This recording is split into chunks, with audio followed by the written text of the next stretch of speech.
Hello everyone! In this video, I'll guide you through the steps on how to remove a gift card from your Amazon account. First, open your web browser and head over to amazon.com. Make sure you're signed in to your Amazon account. Next, move your mouse to the right corner and hover over Account and List. From the drop-down menu, click on Account. On the account page, look for and click your payments.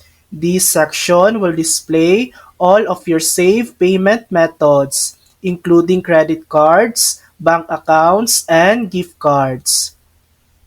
Now, locate the gift card you want to remove. Right next to it, you'll see a Remove button.